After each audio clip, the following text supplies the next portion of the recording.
Yeah, just those small signs of hope that Frank was pointing out there. For more on all of this, we're joined now here in studio by former FEMA coordinator Mark Neveau. Mark, thanks for coming in today. 6 months after that disaster in Butte County, and you know, as Frank showed us there, you still have thousands and thousands of burned out lots, and things sort of just still the way they were 6 months ago after that fire. What is your take on the pace of the debris removal and the cleanup?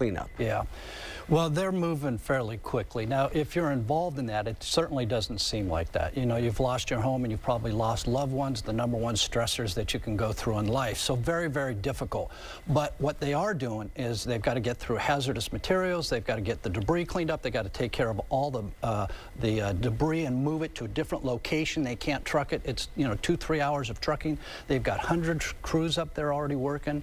What we do know is that about 95% of the people who lost their homes are in transitional housing now. So they've found a place to live. So that's first and foremost good.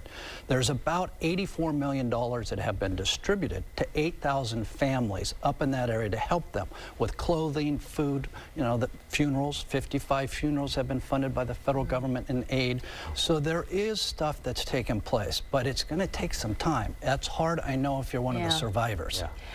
We were talking about the role of the federal government, and it hasn't ended yet. No. It is going to continue. Talk a little bit about what FEMA is continuing to provide for these survivors. Yeah, what they do is they partner with the state. It's called a Unified Coordination Group. They got a federal coordinating officer from FEMA that's there. They also have somebody from the state that's also there, and they're the leaders of what's taking place. And so they go through, and I saw the plan yesterday, and the list of objectives that they still have left to go through is surmountable. The FEMA, they're going to be there for years, one way or another. They may tailor down the staffing at some point, but they're providing funding, they're providing expertise, technical assistance, so they're partnered very well with the state, solving the water problem, the environmental problem.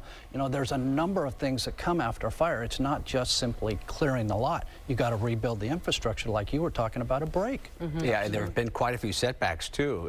You know, Frank referenced the wet winter that we had with the rains, and that really slowed down the cleanup process. And then you had, again, as you said, the issue with toxins in the water. As you look forward here, Mark, what is your perspective on how long it will take to rebuild that community, and whether Paradise ever really looks the same? Yep.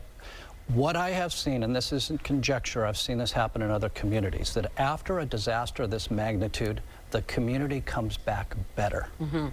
It's built better, it's newer infrastructure, people have a sense of pride, they've gone through this tremendously emotional turmoil that bonds them together, they have the opportunity to create a vision for their community.